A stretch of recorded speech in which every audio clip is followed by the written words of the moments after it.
Hello, everybody. My name is Will Martin. I'm counsel for the North Carolina Realtors. I'm here today with Steve Barnes to discuss the new COVID-19 Addendum. Steve is the Vice President and Managing Broker of Beverly Hanks Downtown Operations in Asheville.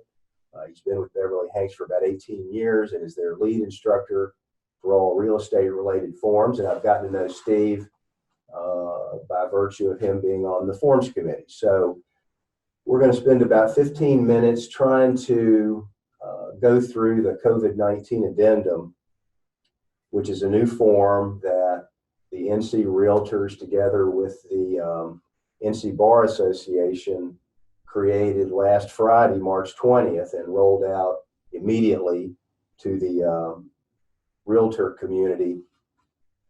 The basic idea behind the form is that if a circumstance related to the COVID-19 pandemic makes it unduly burdensome or impossible within the timeframes of the contract to exercise a right or perform an obligation under the contract, there will be a one-time extension of contract deadlines by a number of days that will be agreed on by the parties. And so if a circumstance arises related to the pandemic that makes it impossible or overly burdensome for a party to perform, that party would notify the other party in writing, and that would trigger the extension of any deadlines that hadn't passed already. So primarily the deadlines in the contract are the due diligence period end date and the settlement date. So if the due diligence date hadn't passed, then that deadline would be extended. If it has passed, then only the settlement date would be extended by the number of days agreed to in advance by the parties. And the parties are agreeing to use good faith efforts to try to complete the transaction, even if that includes unusual methods that ordinarily you would not contemplate having to resort to complete the transaction.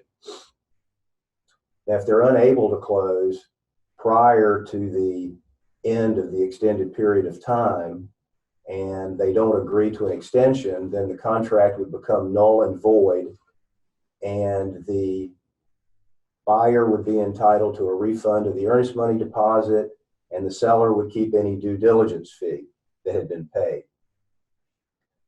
And also, importantly, paragraph 1 of the addendum provides that if the buyer is unable to get a loan due to loss of income related to the pandemic, for example, loss of employment, either party may terminate the contract. And in that case, the buyer would be entitled to a refund of the earnest money, and the seller would keep the due diligence fee. So that's just a real quick overview of how the form works mechanically.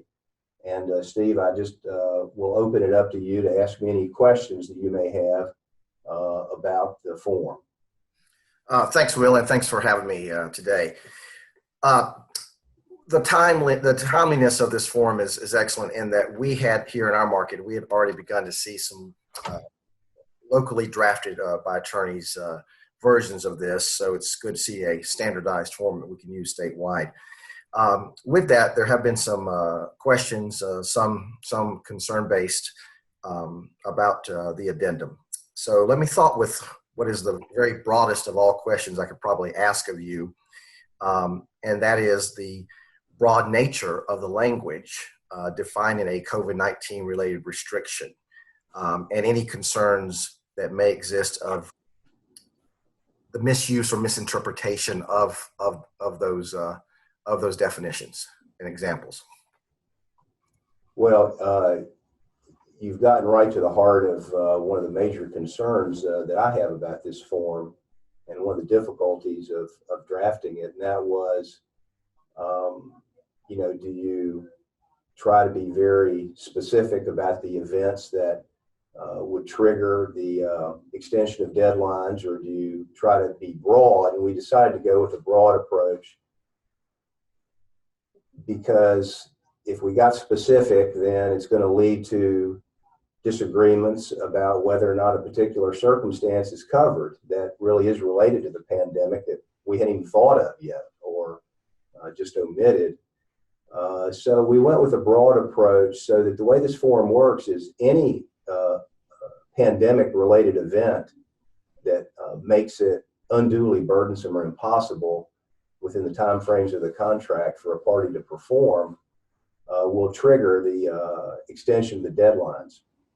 We understand definitely that a party may try to misuse this, or there could be disagreements about whether or not a particular event is really related to the pandemic in any direct way, or has that event made it unduly burdensome or impossible for the party to perform. So we hope and we expect that parties will exercise the utmost good faith in trying to apply this addendum if it's a part of their contract. Do you have any particular examples of that you'd like to share on whether or not a particular circumstance might trigger the application of the extended deadlines? Well, yes, and I know that we could go all day long on hypotheticals, so we don't want to try going down that rabbit hole too much. But having said that, I did ponder this a bit prior to us getting together. And so one example, and not trying to make it too complicated, but and I'm realizing this form is designed to protect both parties, not just the buyer, but both parties. But in this case, if a buyer is under contract, has attached the addendum as a safeguard, but has really exhibited no symptoms or signs of the COVID-19. However, in this case, a mother who perhaps he cares for is diagnosed or is showing symptoms and is awaiting the test results. Even though that does not affect the party to the contract directly, would there be a case there, in your opinion, that the buyer is being affected because of his obligation to care for his mother? Yeah, that's a great example, Steve, and probably reasonable minds could differ about the answer. But if he cares for his mother, and if he's a buyer, I'm assuming that his mom would, if he's relocating, his mom would be relocating with him, or he would continue to have to care for his mother. I mean, if his mom lives there in town where he's living, and he could continue to care for his mother, notwithstanding, the difficulties, and I don't know, maybe he doesn't have a claim that there's a pandemic-related issue that's arisen, but I don't know that it makes it unduly burdensome for him to be able to complete the transaction. But on the other hand, if it involves an interstate move, perhaps, if they're coming from somewhere else and his mom was planning on moving with him and now she can't, maybe that's a different answer. So that's a great example, because it illustrates the potential difficulty of trying to apply this definition, to the language in the addendum. Thanks, Will, for answering that. I know to the best of your ability, because it certainly could be interpretive, and to use an answer or statement that I have stolen from you and other attorneys in these situations. It depends. Often, it just depends. Yeah, it depends. So with that in mind, I've got a couple of other questions to pose. So if you're ready for a little rapid fire. Sure. So I feel as though most agents have looked at this addendum, as I mentioned earlier, about how it protects the buyer. That just seems to have been the immediate default, but it's certainly intended to protect both parties from a COVID-19 event. Could you speak to a little bit to how you feel this addendum could potentially protect the seller? And also, more specifically, what, if any, protection is there for the seller if the contract becomes null and void under the terms of the addendum, which results in the buyer receiving a return of earnest money. And where I'm going with that is perhaps a day or two before a settlement, after the end of due diligence, and perhaps a seller has already endured financial commitments and might feel harmed. Yeah, great question, Steve. A seller has certain obligations under the contract too that could be affected, by a COVID-19 related event. For example, if the seller agrees to make repairs, it's possible that the completion of those repairs is going to be delayed because of the relative unavailability of professionals to actually make the repairs. And that could put the seller potentially into a default situation under the regular contract.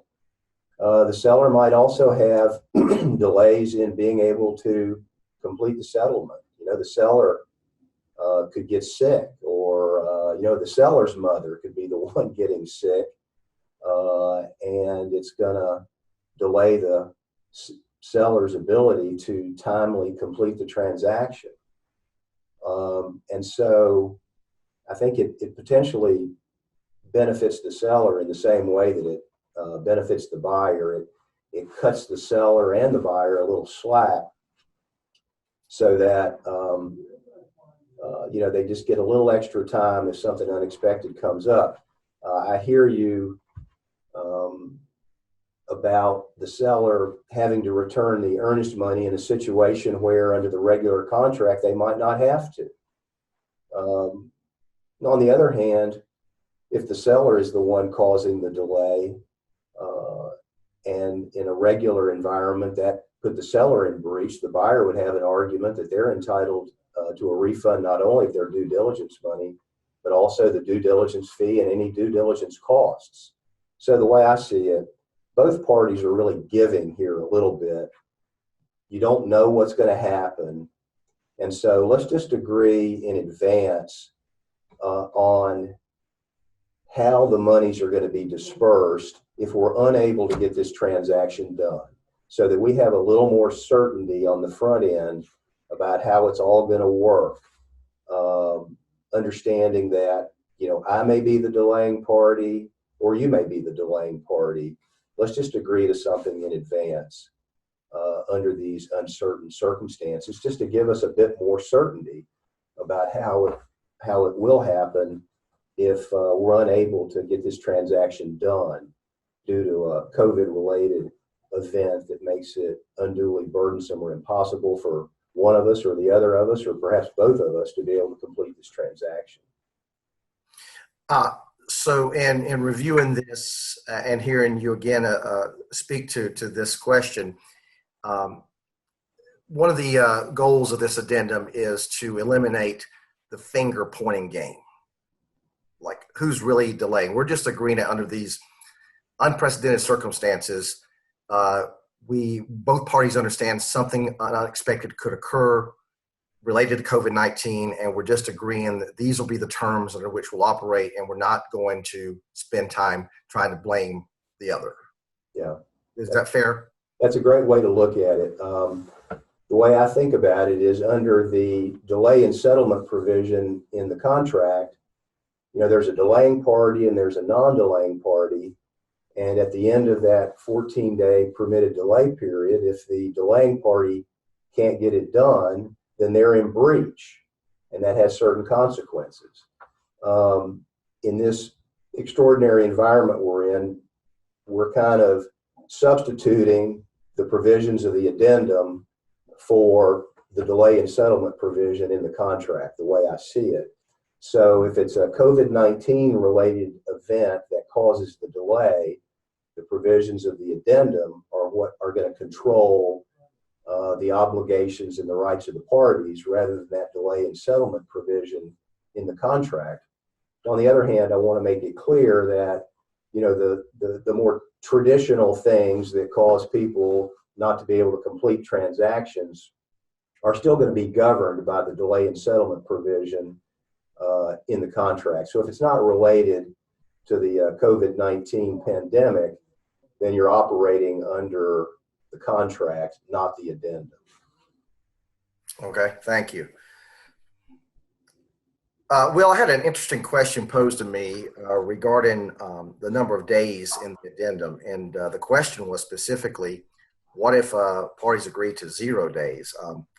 Now, not being even sure why that might be the case, I just want to get your thoughts on that. And does it potentially create a time of the essence issue if that were to be done? Yeah, that's an interesting question, Steve. And honestly, when we created the form, we were anticipating that, people would use it primarily to delay the certain deadlines in the contract. And so I think it would be quite unusual for somebody to try to use this form in that way and put 0 in the blank. But if they did, I think I agree with you that the effect of that, without getting too legalistic, would be that there would be no delay in the deadlines because you're operating under the addendum, not the paragraph 12, the delay in settlement provision in the contract. And so you could look at it as the parties agreeing that time will be of the essence regarding the delay period. So I really wouldn't suggest that parties, use 0 or use this form if they're not contemplating possible delays in the due diligence period and or the settlement date.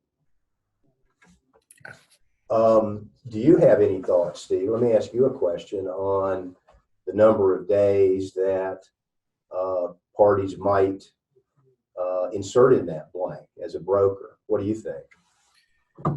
Well, I've only had a limited time to review this and think it through, and we're honestly not seeing it in use yet.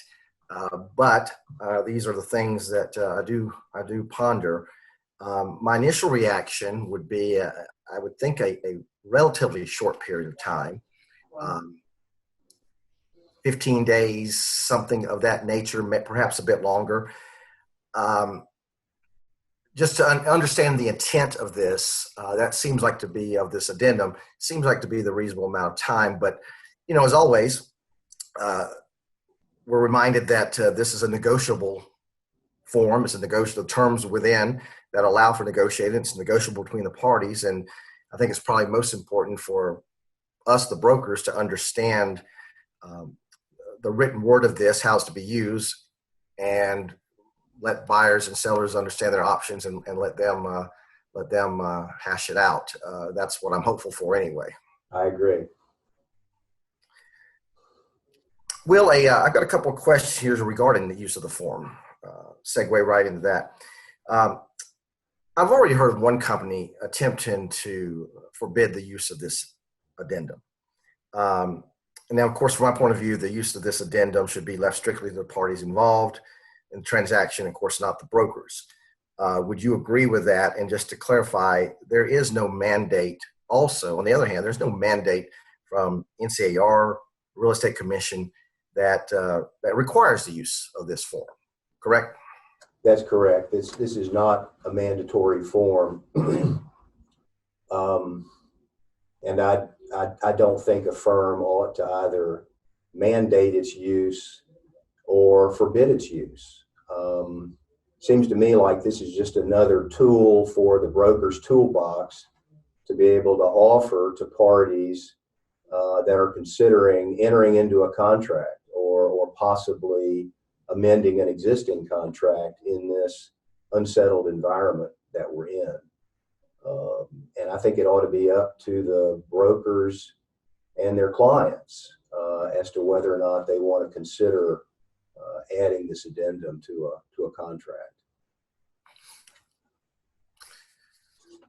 So, Will, I know you addressed this question, several questions in your recent Q&A, But just to clarify for those listening, would you suggest an email from one party to the other stating their COVID-19 event would suffice as proper notification? And along that as well, what about text message as well? Would you consider those appropriate means of communicating this? Yeah, it's supposed to be in writing. I would say in general, it would require sort of the same degree of formality or informality that agents use now in situations where there's a delay in settlement. We don't have a form for that. And so I think that's typically going to be a broker to broker kind of a notification. I think that's fine. The addendum, as you pointed out, does require it to be in writing, but I think an email or a text would suffice for that purpose, just describing the COVID-19 related circumstance that has arisen. And so, obviously you want to have something that you will keep, that you'll be able to demonstrate that you did put it in writing, but text or an email would be sufficient. Will, lastly, I know we've got a limited amount of time and probably could fire off 1,000 more questions, and perhaps we can have a follow-up to this. But I did want to wrap up with this question. Earlier, we discussed some concerns or the potential misunderstanding or misuse of the broad nature of the language, particularly in describing what would be a COVID-19 event. Presuming that might be our biggest concern, could you tell me what would be your next biggest concern regarding the use of this form for the public?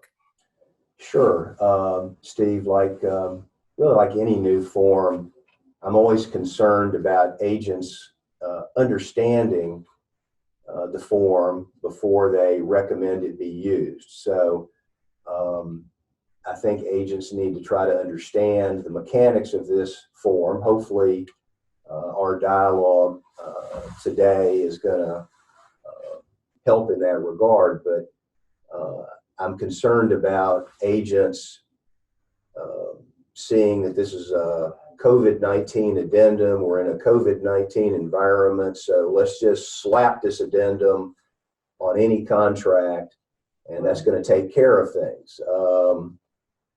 That I'd rather agents not use it if they don't understand it. So I do think agents need to understand how it's used, and it's not that complicated. It is new, but I think with just a little bit of effort, agents can have a good grasp of how this form works, and can begin to develop thoughts on strategies for when might it be appropriate to use it, in consultation with their clients. Many times parties and their agents may decide not to use this addendum, that they can come up with ways to negotiate the negotiable terms of the contract to protect their interests. So it very well may be that this form is not used in a lot of situations. That just remains to be seen. We wanted to put something out there in the marketplace that could be used, and so hopefully agents will take the time to try to understand how this form works before they attempt to use it. Will, I appreciate you expressing that with me and to the viewers of this video.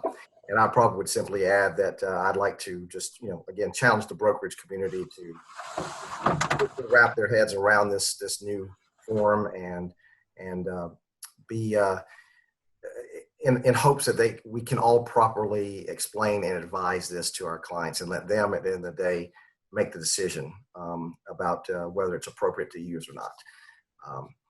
And Will, that's all the questions I have right now for you. Again, I'm Okay. sure you give me another day, I can come up with another 100. So, All right. Well, maybe we'll do another one of these, but if you have questions, Steve or anybody out there watching this video about the addendum or about particular situations that come up, you got a great resource in the hotline. You can email us at the legal hotline email address, which is legalhotline@ncrealtors.org. And if it's a complicated situation, you can just leave your phone number and we'll be happy to call you back. So thank you for tuning in today. I hope that our discussion will help you better understand how this addendum works, and good luck out there selling real estate. Take care. thank you, Will. Thank you, Steve.